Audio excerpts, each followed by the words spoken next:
So I have more content than I have time, and that's okay. I do that on purpose. So the decks that you guys have, you get access to the PDFs. They're also going to record the sessions. Those PDFs have all the slides in them, lots of technical detail. You can go back and use them as a reference later, right? That's kind of one of the reasons I do it. I would much rather have too much content than be sitting here at the 60-minute mark going, okay, we're done, have fun. Right? Especially when I literally have built hundreds of slides for what I call my mega technical deck. And then I take slides from that to build this and to train TAC and train Cisco SEs and so on and so forth. So I always have more content than I have time. So I'm not worried about that. So a little bit about who I am. So my name is Aaron Woland. I am what's called a distinguished engineer. I am in the security business group here at Cisco. I have been here pretty much since dinosaurs roamed the earth. My unofficial title is Cisco History Professor because I have this blessing or curse that I remember every single time we've tried to do something, and then I bring it up when we try to do it again. Experience is ridiculous. Fun fact, I have 5 daughters. I have 5 kids, all girls. This is them, actually, at when my daughter got married. And she actually is now old enough to have graduated college, gone and worked at Ruckus, beat Cisco a few times, and then Cisco hired her, right? And so she works here at Cisco, and I had to introduce myself as her father to a couple of people who work at Cisco the other day, which was very, what did my daughter say? Something about, oh, how the tides have turned, or something like that. Last little fun fact, I am literally, later today, I have to go review my draft thesis with my advisor to finally finish up a master's degree in cybersecurity through SANS. Yeah. We have a GSE sitting in the back who just gave me 2 thumbs up. So if anyone doesn't know, that's a GX security expert. So if anyone has any security questions, go hit up Mike McPhee in the back. All right. Okay, if you haven't already, in the app, you can join the WebEx room. Please do. People will be answering questions in the WebEx room. Some will hopefully be on right now, answering questions live. Otherwise, we get to them after the session. That room will probably never close, but we promise that we'll moderate it at least until June 7th. I'm probably going to turn that one into an identity bar, right? And he's laughing if you don't know, in WebEx, there's a space called the XDR bar. There's one called the secure endpoint or secure client bar. There's an ICE bar, and it's always started from one of my Cisco Live sessions, and we've just kept it up, and it's literally him answering everyone's question pretty much, right? So they're great rooms if you can join it, all right? So I do want to warn you again, it will get loud, it will get funny, I hope. I try to entertain you, keep you awake in a session like this. And I am, in my generation, we were born and bred with sarcasm. So do expect it. If you do get insulted by people making fun of Cisco, please leave the room now. And as I do that, here's my standard disclaimer. All my comments are my own. Cisco does not approve anything that I say. Whatever other legal things I need to put in there, names have been changed to protect the guilty. Yada, yada, yada. Lastly, the surveys. Please do fill out the surveys. We take this all very, very seriously. This is my first time running this session because we just acquired ORT very recently. So I would love feedback on the session. What can I do to improve it, make it better? Live demo would have been wonderful, but the network gods didn't see fit to give me a fast enough and responsive enough connection for that. So if you drop your email in the comment section, I will reply to you, right? It's not an automated thing. I didn't script this through XDR or SOAR or anything like that. It is literally me reading every single comment, copying your email out of your comment, pasting it into Outlook, and replying to you. I do this to prove to you that we read everything. Right? It's all anonymous unless you tell me who you are, and then I still don't know which ones were yours. I just know what comment is yours. Okay. So, first and foremost, What is Cisco Identity Intelligence? Now, this is a deep dive, so we're not going to spend a lot of time on the marketing nonsense. What I am going to tell you is that most corporations that I've worked with over my time, they don't have just one identity provider, IDP. They may think they do. Chances are they don't. There's lots of different reasons. My wife's company, she works for a large financial. They've got at least 3 that I know of just from talking to her. And she's not even in IT. Right? But she knows that sometimes she's authenticating to Okta, sometimes to Entra.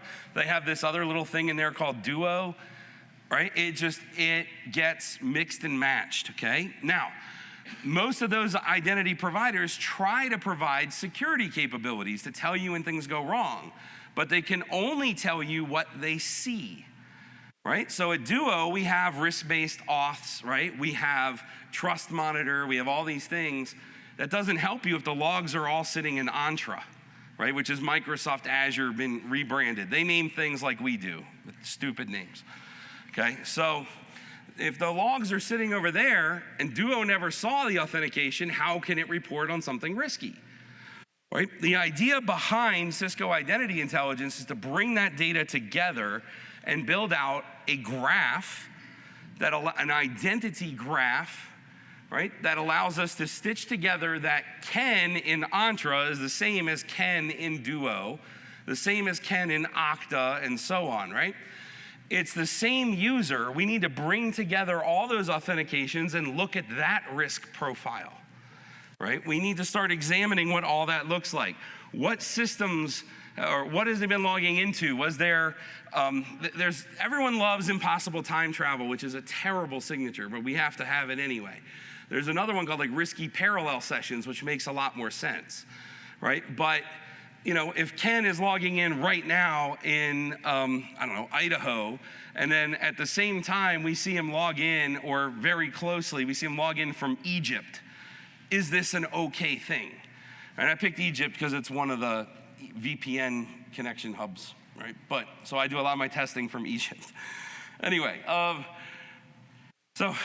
that is the idea behind this. And then with it, we can build out behavioral and traffic profiles like this. So this was an actual user that was actually attacked. This is in my lab, right? But I'm able to see like what varied from the standard. And it doesn't look really good up there, does it? If you look at it on the PDF, you'll actually see gradients. Next time I'll screenshot that in a light color. All right, so there you go. That's the marketing pitch. I'm done with that. That's not where I like to live. I like to live in the technology and in the details. Let's talk about why customers use it. So I already mentioned that all the IDP vendors, right, they all have their own security features. They usually charge you more to leverage them and so on, right? But again, they can only report on what they see. So what if Ken has strong MFA configured through Duo? He's using passwordless with biometrics and TPMs. But on the other side, with Okta, he's just configured with straight up username, password, and is using SMS for his MFA, right? So whatever applications he's using Okta to authenticate him into, that's still a weak MFA and needs to be called out as a poor identity posture then for Ken across the board, right? It's not just looking at one IDP, it's looking at the whole identity system. What Identity Intelligence, formerly known as ORT, does is it brings all of this together, right? Very SIM-like, if you think about it, right? You're taking authentication logs from multiple IDPs and you're bringing them into a common place to do detections and response. Ooh, this sounds like detection and response. It is. It's identity threat detection and response. All right, so some of it is we're able to greatly reduce noise from all those different IDPs by saying like, okay, that's useless, this is important. So we've tuned what we do with those logs from those different systems. We're also able to look at what's in those logs and elevate the important stuff regardless of how they've been categorized. So later in this, I'm going to talk to you about session hijacking, which is a favorite attack vector for identity. Usually starts with phishing, but it ends up with you getting session cookies and then impersonating that user with the cookie, because they've already authenticated, they've already MFA'd. If you can get their cookies, you're golden, right? So, and then one of the largest identity providers in the world, you can think of who, marks when they see that suspicious activity as a medium threat. Session cookie reuse from different user agents and different IPs should never, ever happen. That should not be a medium threat. That needs to be a critical go look at this threat, all right? Okay, so prior to acquisition, the Ort company was working really, really closely with Okta.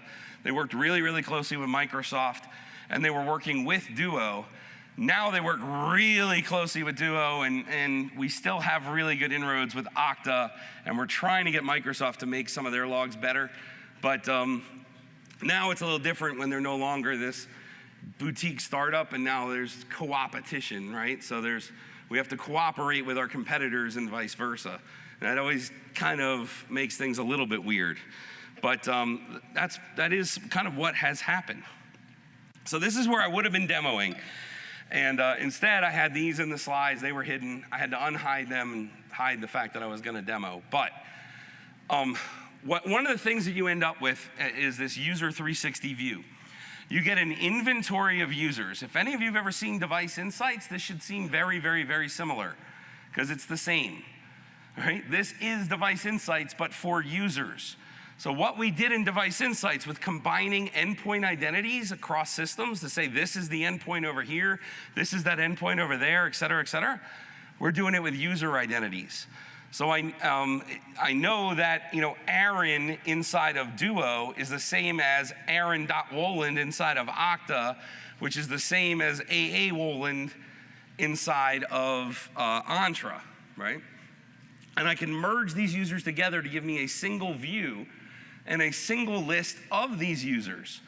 And I can say this user and this user are similar. I can even suggest merging, linking, and I'm gonna show you that in a minute, right? But we get this unified list. This is what your identities actually look like. It is amazing, 20 to 30% different is what we typically see when we do an identity security assessment of what a customer thought they had for users and what they actually have with logins. Right? And you're looking at logins. You're not just pulling in information from databases. You're saying, based on these authentications and based on what we saw in the databases, you have 30% more users than you thought you did. Did you know that? Or 30% more people authenticating to your systems. Okay? Within that view of that user, we call it User 360 because you're getting to look at everything about this user, and we're going to go through a lot of this. One thing you get is this great little activity flow. We see this a lot in the incident response world where they use this type of a graph to just view everything in one summary and look for outliers. So here we're able to say, like, this is employee 1, right? This is normally where we see them with the Entra ID, so that's the only IDP that we get. Normally, these are the locations they've been coming from. Why on earth is he doing so much in Singapore? Is that normal for this user, right? Just gives me kind of a quick view of that. I get right at the top, right? Let's see, this should work. Hello, here we go. Right, we get right at the top, like right here. There's a check failing, right? The checks are like signatures and IDSs, and we're gonna dump into that in a little bit and go through like, what are the check types? How are they classified? What do they use? Is it always like a atomic, or does it require like behavioral chains before it fires, that type of stuff, right? We get to see the authentication factors. We get a combined authentication log. So I can see that Ken's been authenticating in Okta and Entra and Duo and Google and Auth0 and so on and so forth. Okay, all right. We also get a timeline of the activity. So you'll see we're going through the tabs across the top. If I was doing this as a demo, you would see me kind of click on these as I go. So we get to see the activity timeline of the user. When are they most active? What do those events look like? And we let you drill all the way down into the raw log, right? After, if you don't want to just look at what the summary is, and you'll see a lot of that in the future here too, right? So the IPs, these are the IPs that are seen by the IDP, by the identity provider. And I want to clarify this. This is a really important thing, especially for those of you who do any type of threat detection and response. Right? The IP address that you use here today is probably an RFC 1918 address. You're being natted as you go out.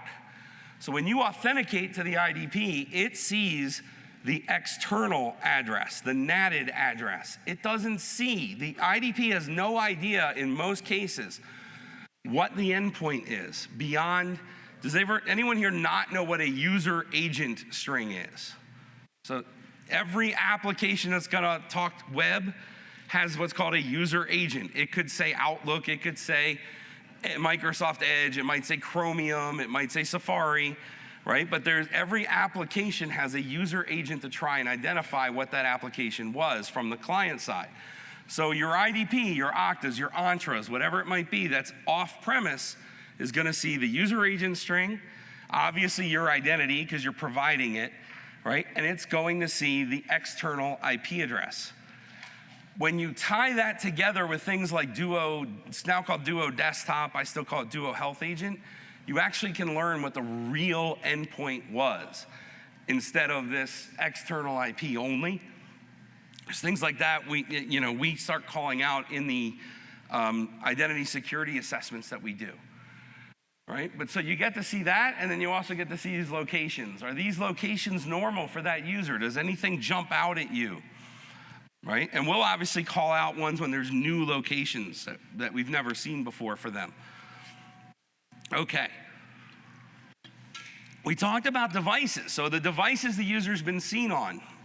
Now, in this case, the device might be one of two things. There is the device that they're using to access the application. So their laptop, their whatever machine it is that they're logged into, and they open up a web browser or Outlook or whatever and authenticate. But then there's also the authenticator device, the multi-factor authentication device, which most times is someone's phone, or it could be a YubiKey, or it could be, a CAC card. It could be something that is unique and identify, saying this is my MFA device. We track both. Right? Some of the authenticators, some of the IDPs have good device details and some don't. I very much am a fan of Duo from a device standpoint because it gives me real details, and you'll see things like, ATW Labs StinkPad. But when you see things with like EP, that's the EP key for Duo, and we can talk all about that, but it's a unique identity that is tied to the device plus the user, not just the device itself. Okay.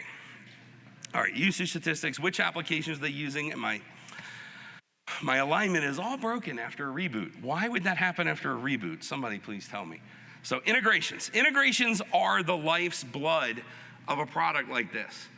Just like XDR, just like a lot of security products, if you don't have the integration, there's nothing there. There's no data, right? So the integrations are critical. So we integrate with IDPs.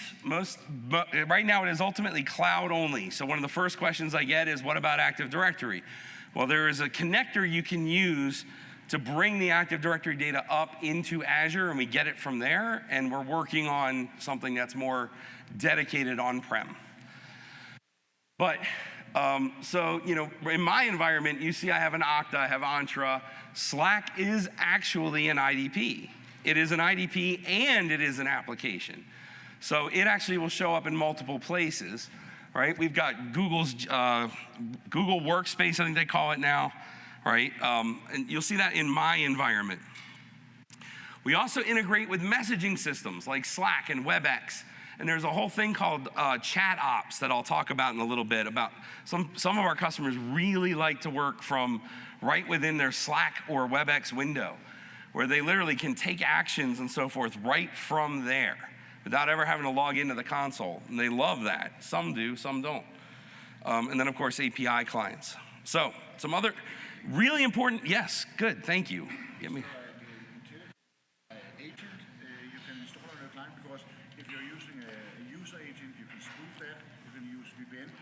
Okay. different sites, so it's not so reliable, I think.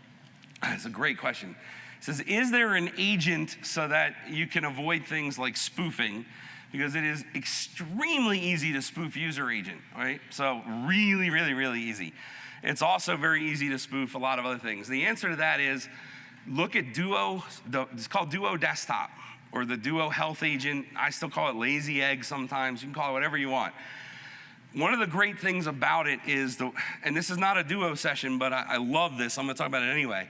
The Duo service itself, when you're going through your single sign-on flow, it actually is gonna talk to the agent, right? The agent only responds to Duo's client-side certificate, meaning the service is the client in this case.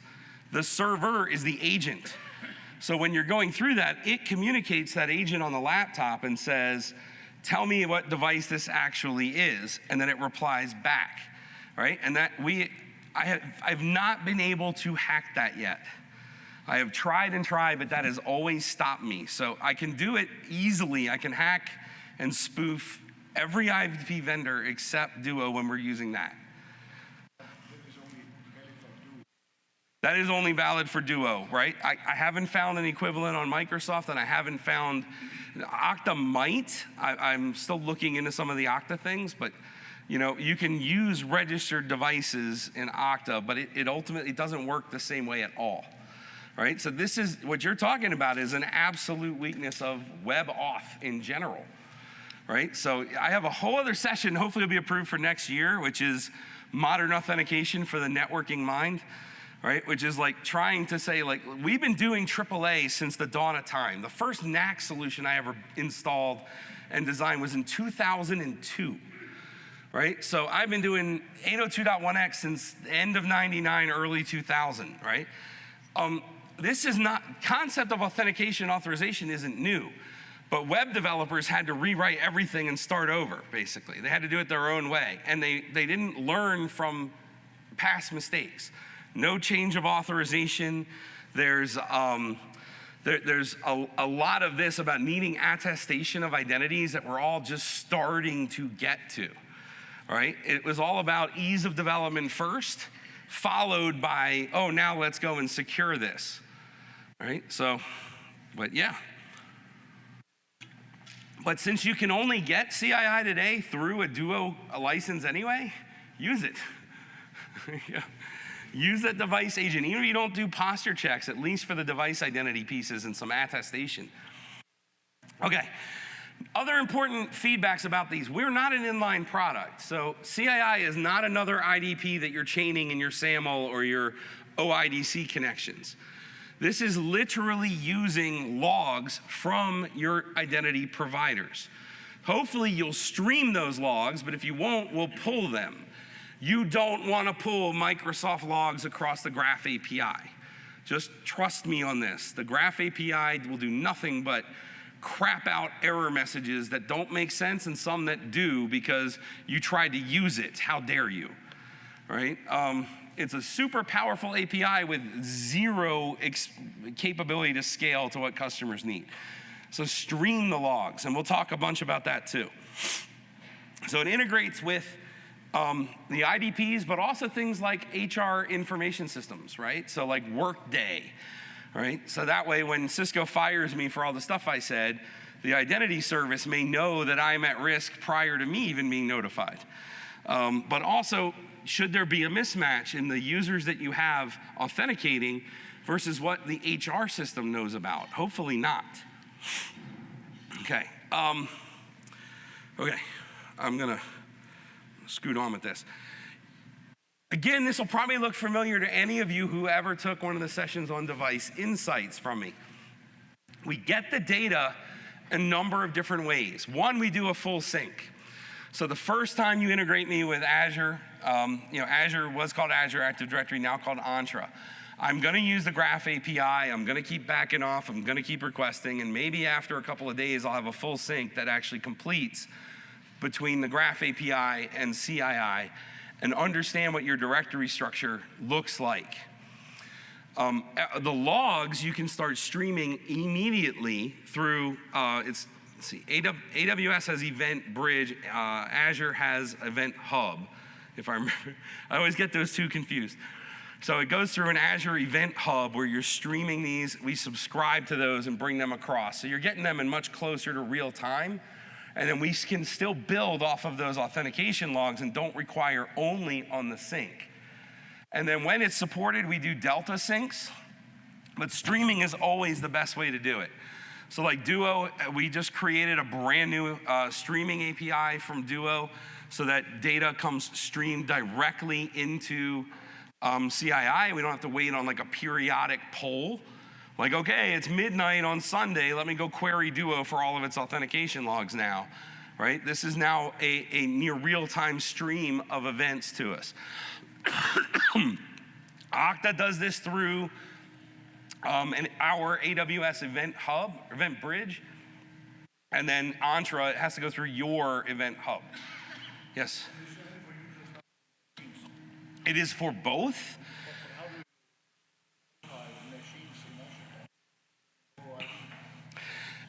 You have a great question. So the question is how do you qualify machines in Azure when it's an OID? So first of all, Azure is gigantic. So devices get registered in Azure to the directory, to Intune if they're managed by Intune, and to Defender if they're managed by Defender.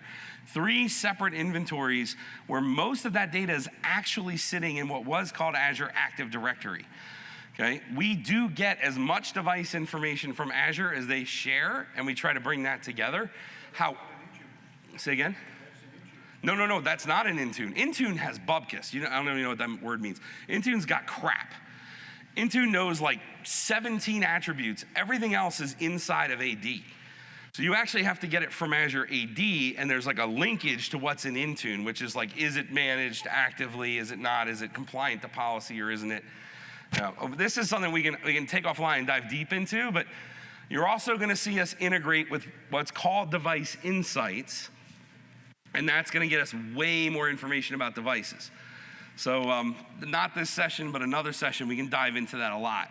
So primary focus users, secondary focus is on machines until we bring together Device Insights, but we still have a lot of device info. Okay, where was I? Okay, so streaming is best. You can stream Okta, Okta, Microsoft, and Duo all stream. Not everyone else does yet, but Auth0 does, which, okay, moving on. As we're talking about those integrations, right, there are, first of all, you need guidance.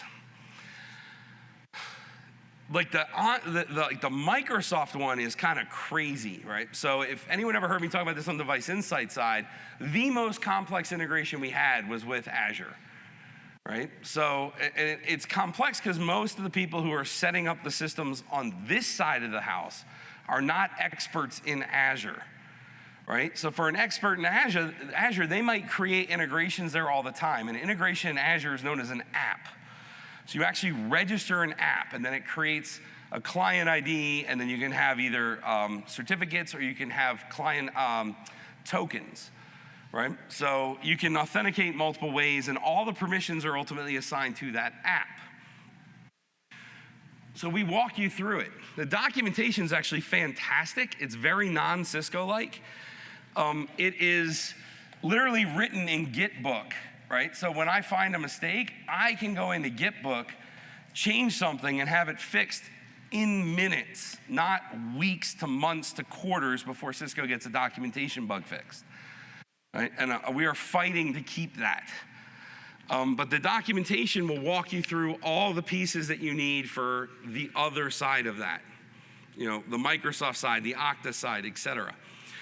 When you go to an integration itself, you can click on the ellipsis, you can edit it, you can test it, and you can view the logs. And when you view the logs, you get everything that we're doing.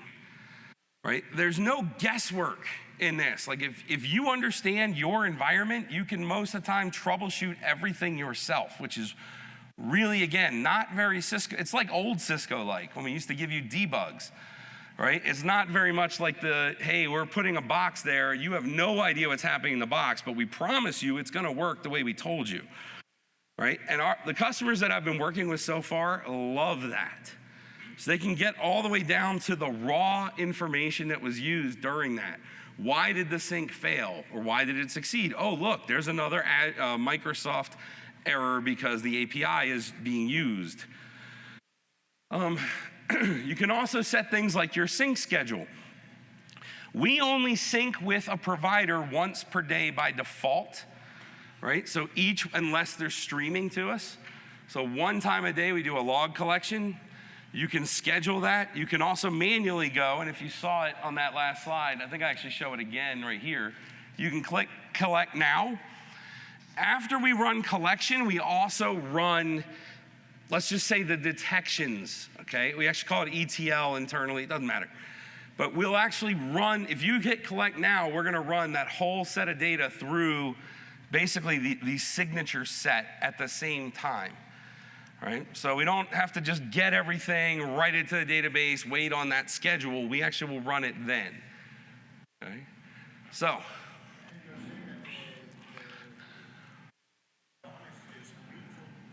are the log messages meaningful? Our log messages are really meaningful. The log messages from the other side sometimes are not, okay? So when the log message says error, or 500 server error with no detail coming from your IDP, we can't guess what that is. We can just say they crapped out a 500 error, sorry. Right? If their error, whatever their error message is though, you will see it right in our log, right? We expose all of it. We expose our side and their side because during our communication with it. You can't troubleshoot from one side. Okay. So, yeah, I already mentioned this, so, and given our time, I'm gonna keep going. But in here and in our documentation, we will tell you exactly which permissions have to be assigned based on if you want to read only, meaning let's ingest the logs, but you're never gonna take an action through CII, through identity intelligence. Now this is important. When I get to the remediation section, no one should be taking response actions from this unless you're a small environment where, let's say you're Ken and you are your entire IT department or something like that. I just know it's not true, but right? Then maybe you want to respond from this UI. Most customers who buy from Cisco have more established process than that. You have SIM and SOAR. You have other technologies to do response actions that require tickets, ticket approval, et cetera, et cetera. That may be the right response action, is open a ticket to have this remediated elsewhere, right? So you may not want to give write access to your systems. There's another one. In order for us to enumerate Okta administrators, you have to be a super admin on the integration. And we don't recommend you integrate CII into your super powerful IDP as a super admin just to enumerate who all the administrative users are. We can still tell you when someone logs in with administrative privileges, but we don't need to necessarily enumerate every single thing or every single user that has admin privileges on it by opening up another vulnerability, right? One of our things is least privilege, and we're gonna try to follow that throughout all of our own integrations with these other products, okay? All right, okay. So, also, within each integration, you'll get things like this. If you want us to alert you when Microsoft says there's a risky user, it requires Microsoft's P2 subscription, right? I mean, these are the types of things that we're trying to let you know so that you won't run into errors, right? So, I don't know, I listen to a bunch of identity podcasts, and if you ever hear, people get really frustrated when identity providers make you pay another tier to get security alerts, right? But it's like, or get enough information in your logs so you can even know that there was a problem requires an additional tier. That's kind of we don't do that. Let's put it that way. Okay, all right. Okta is something similar too. We're gonna warn you, if anyone here has got Okta in their environment, right? Okta has what we call Okta Classic, and they have OIE, or Okta Identity Engine, I think it is. Some of the features only work with OIE, And so we actually will tell you that. If you want to see the user schema, you got to make us an org admin. It's already in the documentation, but enough people haven't read the documentation that we actually put it in here with the little hoverovers too. Okay. Oh, where'd that slide go? I think I accidentally hit a slide. Okay. Tell you what. There's no way I deleted it. It's missing. Oh. All right, let me talk about this real quick. All right. I have personally integrated CII from customers already in, and I hate to use it. It's a three-letter acronym. It starts with a P, ends with an N, has an A in the middle. And they call it like an X something or another. I've also integrated it with our own XDR. I've integrated it with I still call it Phantom, but it's Splunk SOAR, which is also a Cisco company, or Cisco is now a Splunk company. I'm not quite sure which way that one went, but any of those. And we'll talk about this in the notifications section, but we will send webhook notifications when a check fails, and then you can actually then just automate everything through your automation tools, through XDR, through Okta Automate, through ServiceNow's automation capabilities, et cetera, right? And that's how you integrate it with those today.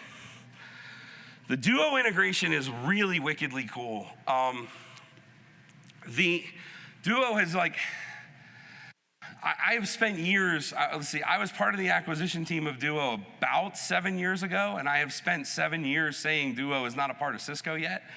I've never in my entire life at Cisco, which has been a lifetime, seen two groups work as well together as these two. In fact, now, as of like 3 weeks ago, we're one group. They have every single thing we're asking for, they're doing. Right? We're saying, we're trying to make Duo better. Please do these things. They're doing it. Right? So they built all new APIs for this integration. They built a streaming API.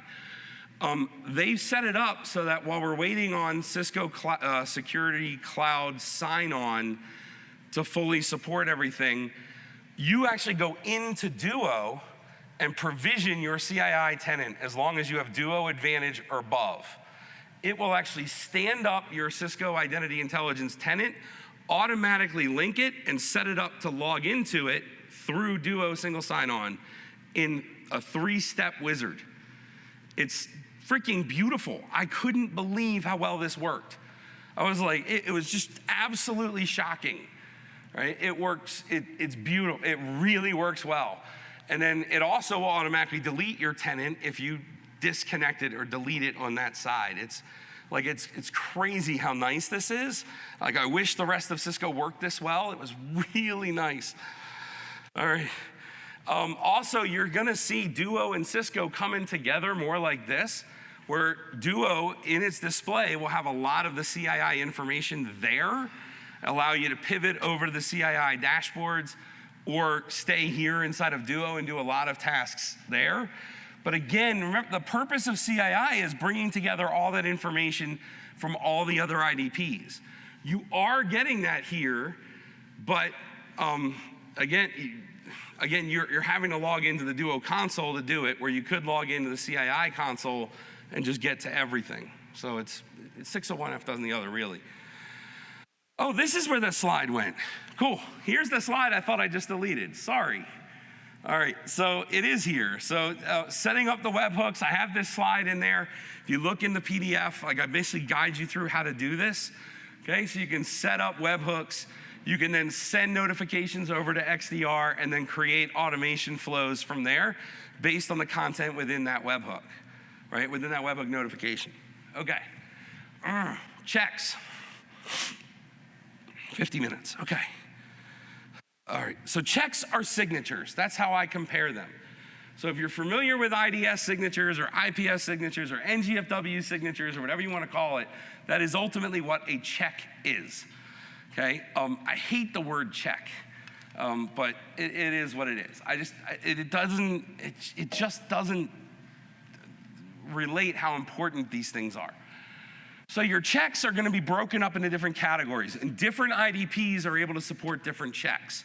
So I can't report on risky users from a Slack IDP if Slack isn't providing me enough information to understand that a user's being risky, right? So it's again, what can we get from those logs that we can then parse automatically and run through these signatures to detect bad things, right? So I'll tell you all about session hijacking from Microsoft, who will just give you a little medium level alert that, ooh, this session cookie was reused and that should never ever happen, right? But if your IDP doesn't include the cookie information or doesn't detect it on its own and then tell us, we can't report on it, which is one of the things Duo is enhancing right now as we speak, is ensuring enough is in the logs that we can detect that.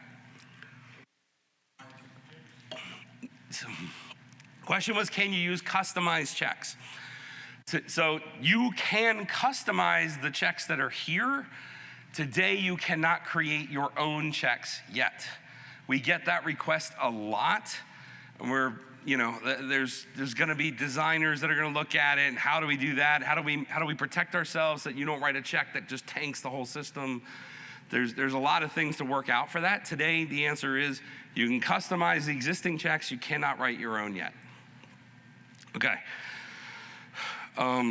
When you match one of those signatures, we say that that user failed that check.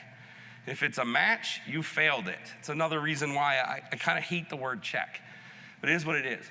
Those checks are broken up into categories. So not only do you have which IDP is it compatible with, you also get, is it a check related to, hello, there it is. Is it a check related to compliance? Is it a check related to posture? Is it a check related to threats, right? And then we also tie them down to the frameworks, right? So we tie all of our signatures to MITRE TTPs and CIS frameworks and so on, right? So if you're looking to see, am I compliant with that or not, you basically jump in there and say, am I getting any matches related to 863.3? This was a customer request that, we had data scientists go and map all this stuff to each other. It's really pretty cool how that works, though. Okay. There are kind of like two schools of checks when I think about it, right? There's proactive and reactive. Now, a proactive check is going to be like a posture type check. It's going to say, like, Ken has weak MFA through that IDP. That's a bad posture. It's not an event that occurred. It's not like an active threat where I'm currently being attacked, but it's a point of weakness, and it will influence something we call a risk score that's going to be coming out in probably a quarter. But so we have posture checks that are proactive, and then those threat checks like risky user, session reuse, impossible time travel, risky parallel sessions, things like that. Those are the ones that are more of like what you would think the SOC is going to be most interested in. Okay. And the way this ultimately works, again, is like we're getting logs, alerts, and events from the IDPs. They come over to get analyzed, and we create an observation from those analyzed logs. And then that is then what turns into the check analysis.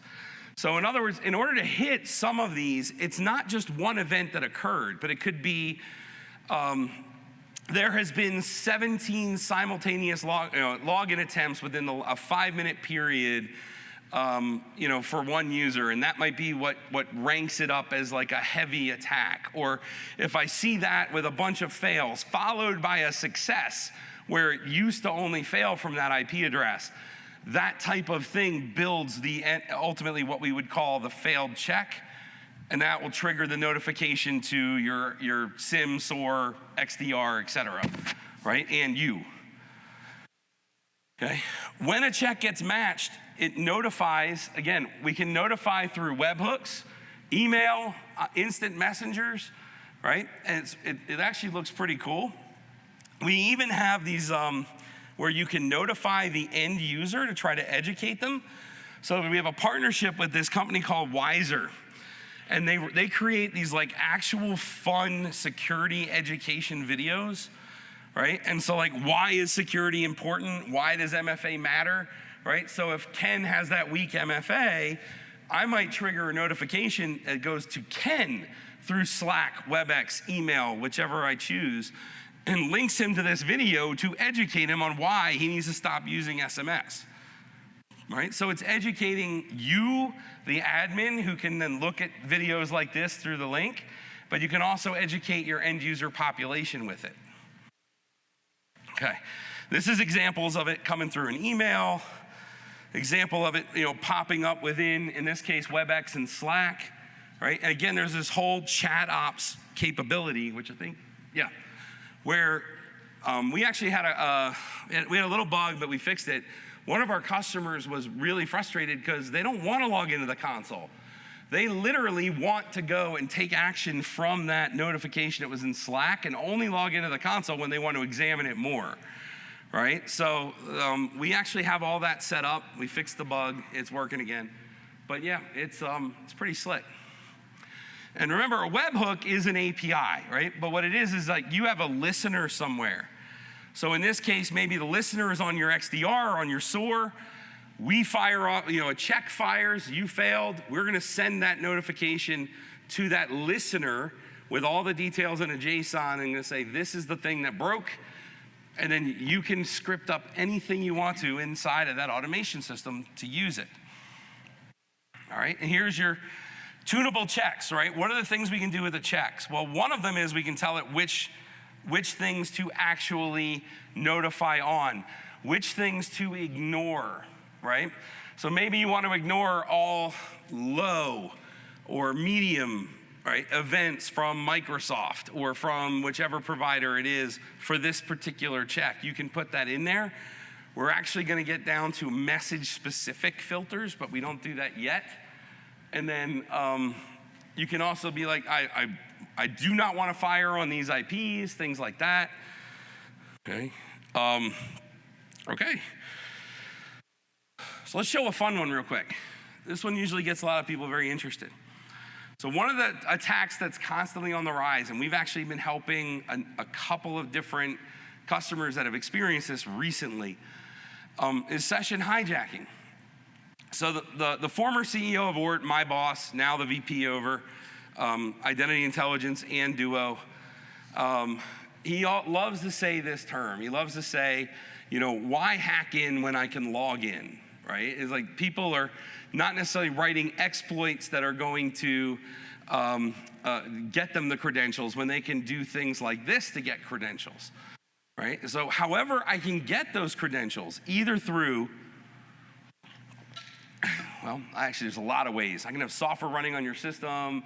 How many of you have helped someone, and when you actually watch them on your screen share or you're behind them shoulder surfing to help them, you just watch them ignore certificate warnings left and right, right? So, which is the part Vinny Parla keeps forgetting people do. But yeah, that ignore button is really bad, or just accept that, right? And I had one guy who was like, yeah, I always get this from my bank. My identity's been stolen 4 times. It's like, I don't know why this keeps happening. And I'm like, well, you have man-in-the-middle software running on your system. You're talking, it's literally breaking the SSL connection and you're proxying through it as you go to banks and God knows what else you've been doing with your time to have this installed. Yeah, we need to just basically nuke this thing from orbit. It's the only way to be safe. And so, however this is going to happen, there's some really cool tools out there. You could look one up called Evil Jinx. But basically what's occurring here is that you have a man in the middle. A phishing email sends you, we call that a lure, right? So we lure you to click a link and it looks like you're going to a Microsoft Office login. You didn't get any certificate error messages because it's a trusted certificate. But it's not a trusted certificate from Microsoft.com. You just didn't realize that you went to not Microsoft.com or whatever domain was used, right? And so you connect to this secure site, right? And you put in what you're used to, like your username and password. You say, yeah, this is a business account, not a personal account. It is the actual auth flow. You are authenticating to Microsoft. But you're doing it with this guy in the middle, examining absolutely everything. The attacker gets access to your username and password most times, and if it's passwordless, it doesn't matter in some passwordless vendors, right? Because all we need is the cookies, right? So this is what the attacker sees, right? We lure them in, they connect to the site, I start to see exactly what their username is, possibly their password, and I steal all the session cookies, right? So you got your access, your token, you turn that token into a cookie for that application, okay? That cookie is sitting right here. I literally just copy that cookie, I paste it into a nice free plugin that can go inside of Chrome, Edge, Firefox, you name it, and then bam, I am right into your email, right? This is literally what I did, right? So, I did this on Okta, Duo, and Microsoft. I did very similar things, trying to see like who detects what, right? And I did it from a system that was in Egypt, another system that was in Singapore, one in Hong Kong, right? From a user whose profile shows that they were only ever logging in from the United States prior to that, right? And so it's amazing that none of the IDPs wanted to stop it. They just let the session come through. When you turn on passwordless with Duo or start using the Duo desktop, it broke it.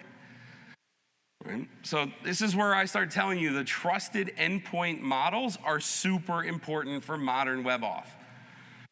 Okay, all right. Some other nuggets.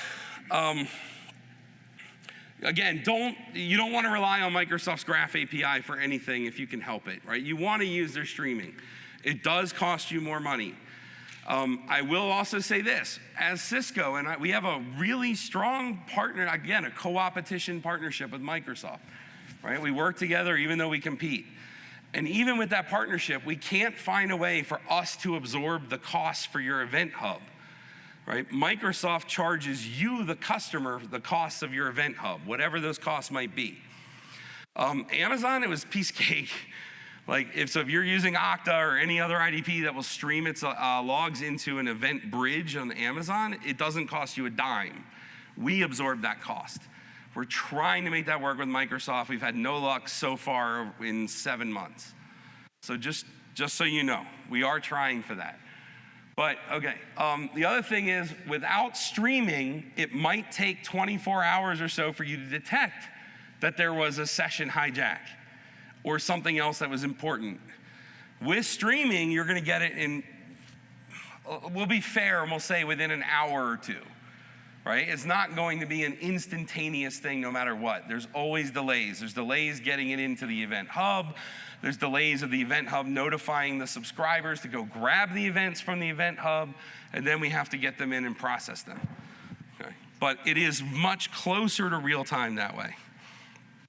Okay. Oh, okay, this is saying, boom, we detected it. Okay, moving on. Remediations. Remediations, we're gonna go pretty quickly because I got 37 minutes. We do allow you to remediate through CII. We have some built-in ones. You can, and anyone who knows me knows how much I love this word, quarantine a user. I got some laughs on that one. Quarantine a user. Quarantine is like, to me, it's, oh my God, it is like the worst word ever. Because what does it mean? It doesn't mean anything. It means something different to every single person you speak to. Every single vendor thinks it does something else. And then you run into situations where some executive at Cisco heard that it's possible that someone could quarantine someone because of an AMP detection, and you don't want them quarantined in ICE because that's going to then knock them off the network, and we don't want that to happen automatically. And 11 years later, you're still having that argument. Right? Like, no, it doesn't mean that. It doesn't mean a damn thing unless you, the customer, can figure what to do with it. So I can try to put your users into a group in Okta or into a group in Entra that says quarantine, but you have to build the policy that says don't let someone who's in the quarantine do whatever it is you don't want them to do. We don't control your authorization policies. You do. We just alert you and can take some actions. With Duo, we can actually change the type of the user to a quarantined user, and then they won't be allowed to log in. We can actually affect it immediately with Duo. All right, where are we with that? Okay, so certain remediation types only work with certain vendors. So what you'll actually see, like up here, and this is actually in, I'm gonna just call it ORT. So ORT still has their own ORT. They still have their own product that's doing identity intelligence on all of the properties that had belonged to ORT prior to acquisition. So when I log into GitHub, when I log into GitBook, when I log into Miro or whatever in that context, it's all coming in through here. And we have a connection with GitHub, and GitHub is an IDP. Now, you'll notice I didn't merge these two, and that's a very important thing, because in GitHub, I'm known as AA Woland. But everywhere else, I'm aawoland@cisco.com, and I didn't go in and link those in our production system because I like to show this. Okay, so what we see though is that I can't take very many actions when it's in GitHub, but I can take lots more actions when it's in this case, it looks like Okta and Slack, Okta or Slack. That's probably, all these are Okta then, right? So, just things to keep in mind, right? I don't want to spend a ton of time on the remediations because what I want you, and I think I put it in here, didn't I? Yes, right here. Your organization has most likely invested a boatload of money into ticketing systems, into approval flows, into all sorts of things that say you should not be remediating from the CII user interface. You should be remediating through your operations center. You should be remediating through approval flows and so forth. So our biggest recommendation is use the webhooks to notify the other systems to automate ticket creation, things like that, right? And don't remediate necessarily through this unless you're a small company, and that's okay. Okay. So some providers support the ability for us to reset the MFA, right? Which will literally go in, query like Duo, enumerate every MFA device that you've ever registered with it. That would be your tokens, that'll be your phones, and then kill them all in the system. Literally delete those devices from your user. That will force you to re-enroll with your MFA provider. But if you're having problems, is that really the way to solve it? Some customers think yes, some think no. Okay, but that's, okay, here we go too. Like right here, you'll see when you try to do that, it's gonna say this action will remove all MFA for the users, and notice it's only gonna do it on Duo and Okta because Entra doesn't support that as a remediation action. All right? So there's no way to just go delete MFA devices for Microsoft Authenticator. So anyway, keep those types of things in mind. We do cover all of that when you start looking at these. We'll warn you of those things. Now, if you have access to your company's systems through 3 different IDPs, like I do in this scenario, Entra, Okta, and Duo, and all of them can single sign me into them, and I only take remediation actions on 2 of the 3, what did I just do? I just made it a little bit harder for someone to sidestep and get in. They're gonna try the other IDP, right? So these are, little things you need to keep in mind, right? As a red teamer, as an attacker, my goal is to find the least path of resistance, path of least resistance. Okay, quarantine user does require you, again, to set things up on the other side. Okay, this I want to talk about. And that other session, hopefully the Cisco Live gods will approve it for next year because I want to talk a lot about this. Modern authentication works in this way. You all have that badge now, right? So you have a Cisco Live badge. That means you went to a desk, you showed someone your government-issued identity once. This now authenticates you to get in and authorizes you to get into the different rooms. If you don't have like the little speaker thing, you can't get into the speaker lounge. If you don't have the food on there, you don't get to go get food, blah, blah, blah. But you only authenticated once when you first went in. That's how modern WebAuth works, right? I want to go do single sign-on. I authenticate to the IDP once. I get a token.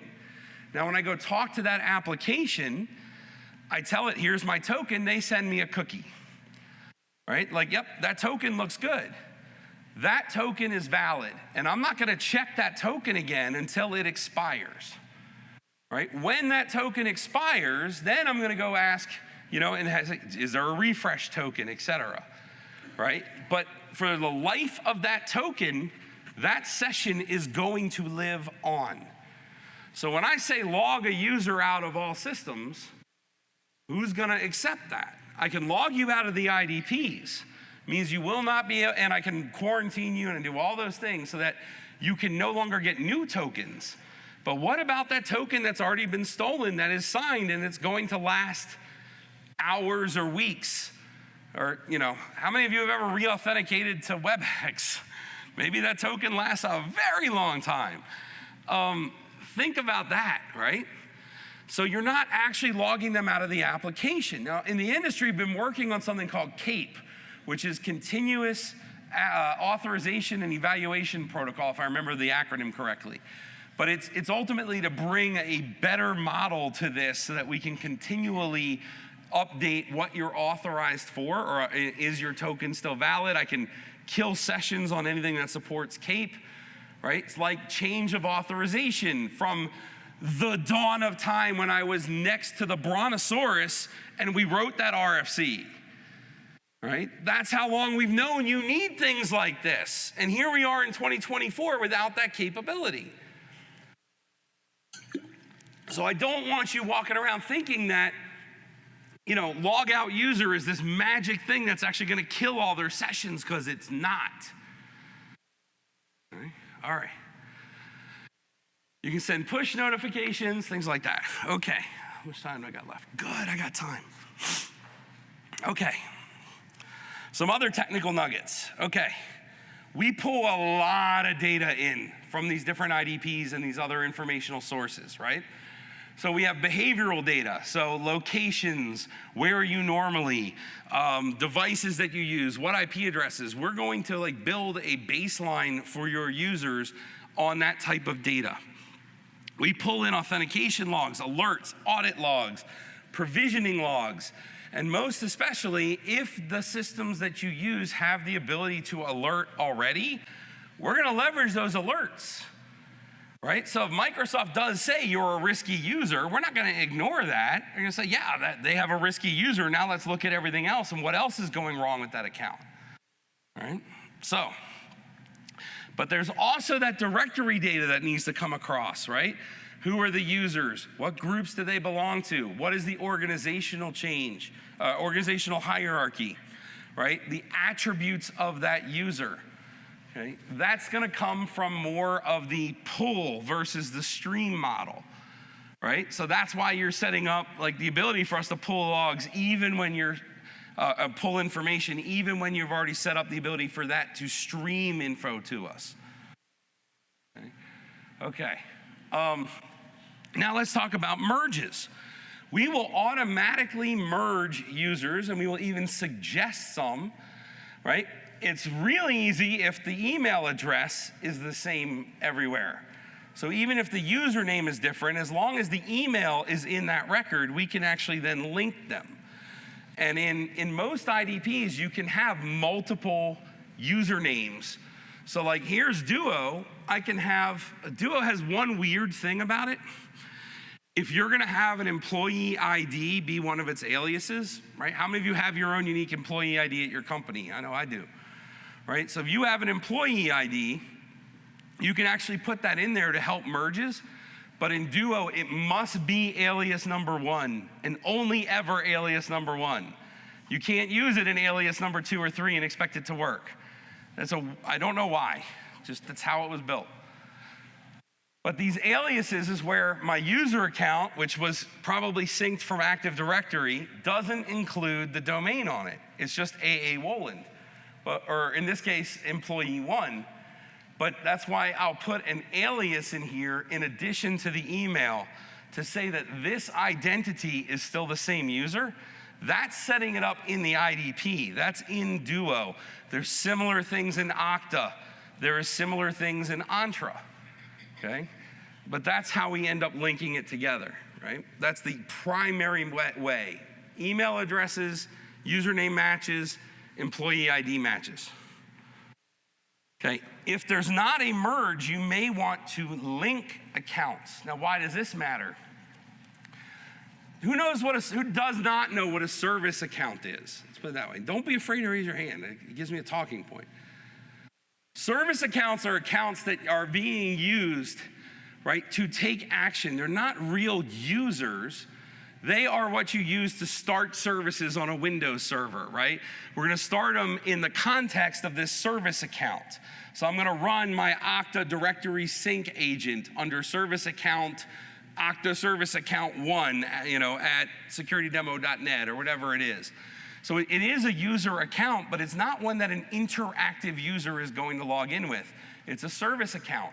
It has permissions. It is probably very powerful.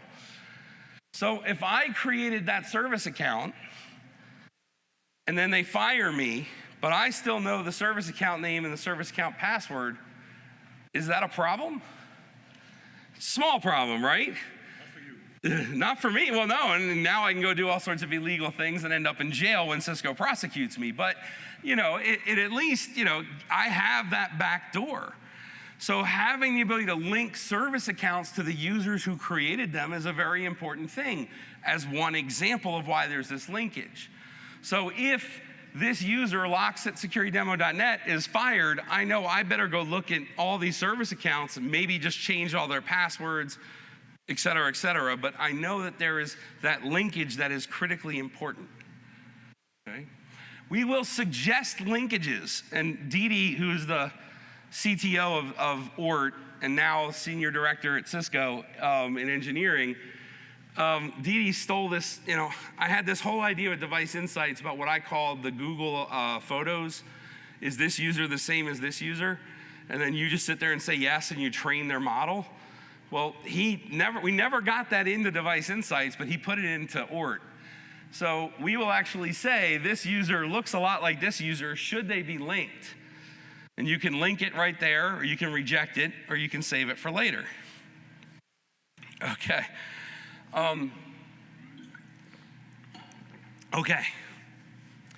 So some of our checks will actually look at where is the user coming from. Are they coming from an anonymization, anonymization, an IP for a known anonymization service? Are they using a personal VPN, in other words? Are they doing something that we would consider not good? In fact, there was one executive that was using ExpressVPN for everything. It was always connected to ExpressVPN, even when doing their work, right? And so it was like, are you supposed to be doing that? And they had to, turn that kind of thing off. But where does ORT get that information from? Well, we actually subscribe to some threat intelligence. We're working on Talos integration right now, so we get it from Talos in the future. But we'll start saying, you're not allowed to connect from hostings, proxies, Tor, VPN, et cetera, right? So that type of information does come from IP info right now. So if you know IP info, that's where we're getting that data. Okay. Where are we here? Okay. So email address is a required field for us. This is one of those common errors. If your claims don't include an email address field, you're going to get an error. It's going to look just like that. So this is just me warning you of that. Make sure your users all have email addresses in their systems. And then RBAC. There's something random and unique for Cisco to actually have a product that supports. We actually do have some built-in RBAC. There's only 3 roles right now. There's a read-only, a help desk, and an admin's role. This is going to come from a group claim in your token. There is nowhere in Identity Intelligence for you to add administrative users. Nowhere. We don't have local users, right? There are none.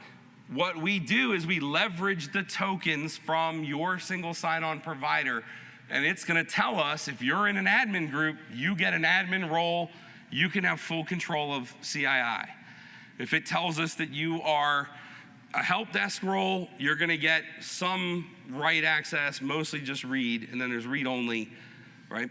It's all coming from your single sign-on provider that signs you into CII, which will eventually come from something called Security Cloud Control, where you're gonna do all your centralized RBAC and stuff, there's like big announcements on Security Cloud Control this week, from what I understand. All right, moving on with this. Okay, so showing you the help desk role, you don't get access to integrations, you don't get access to change things that are tenant-wide, right? You are able to take some remediation actions like opening tickets and resetting MFA.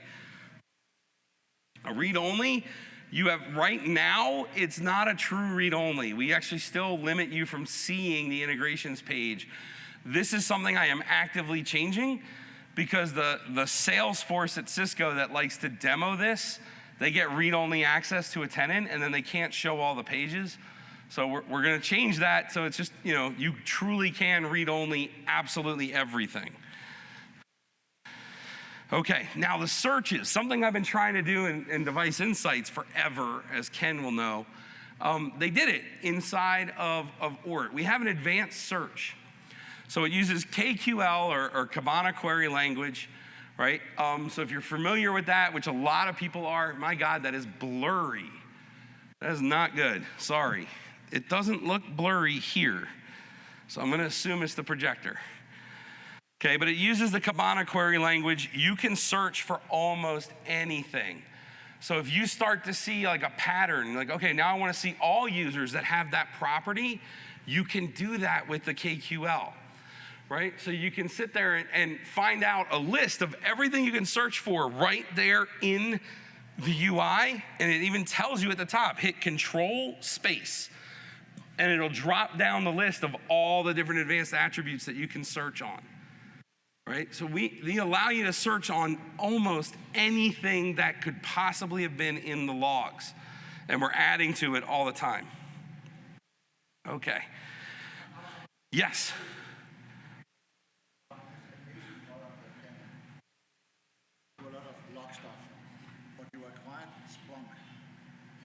Will that be a Splunk app sometime, or will that live forever? Or? Oh, okay. So here's the question I've been waiting on. Okay, so we have this app. It's great. We bought this company, and then we acquired Splunk for $28 billion. Will this be in Splunk someday, or will it always remain on its own? The answer is, as of right now, it is still completely a separate thing. We can integrate with Splunk. We can send all of our logs to Splunk. Splunk, there is no Splunk app for this yet. We are in talks on, are we just gonna create a Splunk app that takes all of our data? The thing is, we don't wanna recreate the product within Splunk. And what about the customers that aren't using Splunk, and so on, right? So, like Cisco IT, they use this still by itself, Cisco InfoSec and CSIRT. But they also send it all to Splunk. Yeah. So, what would be missing from, even if we were to build a Splunk app, like we'd have to recreate all of the intelligence that's in this there, right? So there's a lot that's in discussion for all of this. So this is a short answer to that. I would say don't expect it, anytime soon, okay? It does make perfect sense. Same reason most of my customers don't want to take remediation action from the CII user interface, right? They had made huge investments in, let's just say it was Splunk SOAR, which is Phantom, right? It was the Phantom acquisition. Or they made huge investments in Cisco XDR, right? And they want all the actions to happen there. And they made huge investments in ServiceNow or whatever else they're using for automation. We don't want you taking those remediation actions from here when that's your just defined thing. There are others that have such a mature SOC with their Splunk install that if it's not in Splunk, it doesn't exist. right? And those customers are like 15% of the total. The remaining 85% of our customer base that doesn't have that super mature Splunk environment is looking at other mechanisms to do it, right? Or, you can pay professional services to go build all that out in your Splunk. Or if I have one customer with like a 13-person team managing Splunk. In there, and they have that many people working in their SOC to make sure everything is in Splunk and everything is automated. Like nothing should require complete human intervention, right? Human intervention when needed, but most of it needs to be automated. That is so rare, but it does exist. There are customers doing that, but we can't expect all of our customers to be in that mode. Are there other questions? I owe you something because you've kept it interactive. Like, I got to give you a book or something. I don't know. I'll figure it out.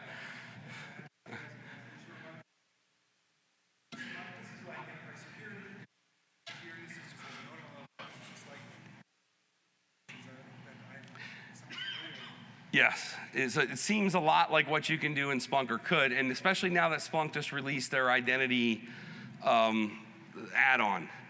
There's a new thing from Splunk. I don't know if you saw it. I can't think of what it's called. It's like identity and asset or something. It's basically device insights in this together, and it costs you a boatload of money. And my stock will keep going up if you buy it. So do it. All right. But this does that and doesn't require the professional services to set it all up. Yes. Oh, that's a great question. Day one and then say 6 months. Okay, so first, because our naming sucks so badly, which secure access are we talking about? Cisco secure access, which is like the zero trust offering. Yes, okay. Actually spelled out. I won't type out CSA and get grief in the internal rooms. Right. So yeah, I still bleed from the CSA acronym. By the way, I was an Okina nut. Okay. So how does this tie into Cisco Secure Access? So today it doesn't, and we are announcing it that it will. I think we'll even show you some demos out in the floor. We have been building an integration with Cisco Secure Access. I know that you will be entitled to CII when you buy Cisco Secure Access soon.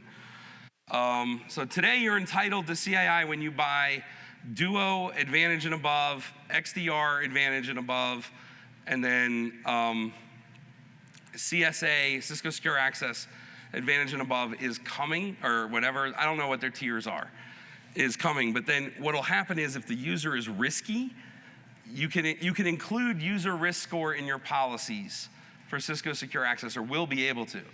So within the next quarter, you're gonna see us produce a risk score for users, which can then be, it's a culmination of their posture, user posture and user threat.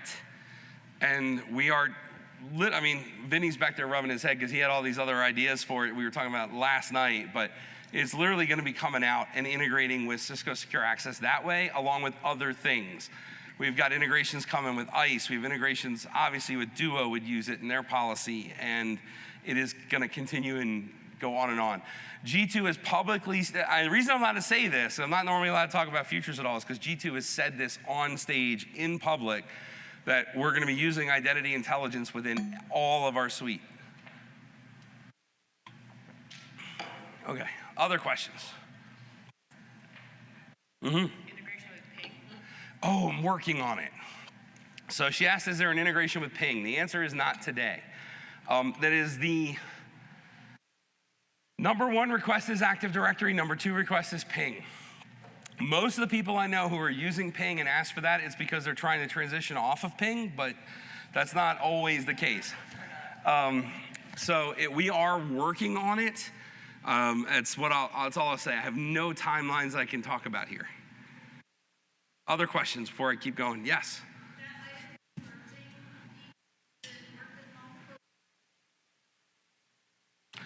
The linking will work. The linking will work. The merging will work with multiple email aliases as well. If the emails are the same on the user accounts, even in alias number 3, 4, or 5, right, we can still merge. All right. Cool. Love all the questions. Okay, APIs. So not only do we produce a public API, we actually give you a Postman collection for it. If anyone is not using Postman yet, I'm not a Postman salesperson. I freaking can't live without this. So most of the people I work with that are developers, they do everything with like curl, right? So they're gonna do all their REST calls and everything's gonna be like a curl, command line statement this long. I'm not that person. I love the ability to save all this stuff in a Postman collection and just run it when I need to actually query APIs, because I'm not doing it every single day of my life. So I love that we're giving away a Postman collection with it. So it's public, we update it, our public documentation talks about everything. Grab that, use it, look at the information that's in the API. Beyond that, there's this other tool, which is, so the whole thing's built on a GraphQL API, just like Device Insights. So there's this other tool out there called Hasura GraphQL Explorer. The reason I'm telling you about this is because this thing makes my life as a non-developer freaking easy. It gives me every possible thing I can query for in the GraphQL, and I select it with checkboxes, and then it builds my query. And then I can copy that query and paste it into Postman, and boom, Bob's your uncle. Right? So this is a really slick tool that I'm just pointing out, like this saves my life. I'd use this for everything GraphQL related now. And then I still use Postman to save it all. Okay, what is this one? Oh, so when you create the key inside of the integrations pages, and then we're gonna give you all of your information, the client secret, the audience, the client ID, the URLs, the token URLs.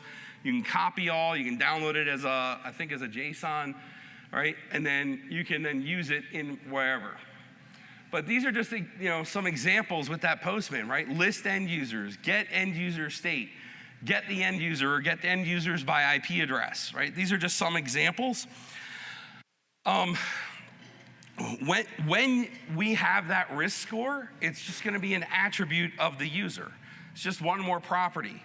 So when you get the end user and you get all their properties that we have for them, one of the things that's gonna be there is a user risk score, right? So make that really easy. Okay, call to action, and then I have more time for questions. Play with this. You can actually log into a tenant called Genie, but you want to do it with all lowercase, not the uppercase G. I need to change that. So if you go to dashboard.stage.ort.io, you can use any social account to log in as a read-only user of this tenant called Genie and play around with it. So like one of the things we get from all the Cisco Salesforce is, I want CII in my environment. Like, great, what IDPs are you using, huh? Right, it's like, again, if you don't have good data in there, what are you gonna go look at, right? So Genie is populated and refreshed every day, and it's got like real simulated data, however you want to put that, right? Like, so we would run attacks, we would record those, and then we would store them in Genie, and we just keep refreshing it. And anybody can log into Genie and then see how the product works at least, okay? If you have Duo Advantage or above, it is currently in public preview. You can provision CII right now. You're entitled to it, you own it. You have Duo Advantage. Okay, so you can go in, it's now under a monitor tab, on the left-hand side, you click monitor, and you can actually create your CII tenant right from there and have it automatically linked. And then you can start adding all your other things to it. I also mentioned Didi and Natal's podcast, although I may stop recommending that. And Didi, when you hear this, I'll tell you why, because they used to talk a lot more about identity security, and now they seem to talk a lot more about, paddleboarding on the Charles River and stuff. Okay. Again, if you fill out the survey, tell me the feedback for the session. It's brand new. I already have a bunch of ideas after running through this now, what I want to change for flow. But let me hear your ideas. If there's any reason you don't want to give a session a 5 or the very, whatever, the highest score there is, you don't have to give me the highest score, but tell me why it didn't deserve it, right? And same for all speakers. Like, we want to know. We want to keep coming back to Cisco Live. We get to travel to some cool places and hang out with cool people like Ken. So we don't want that to stop. All right, you see that in every single slide. You know about continuing your education, and that is it. 5 minutes of questions, and then we have to clear the room. If there are no questions, you're free to go. All right. All right.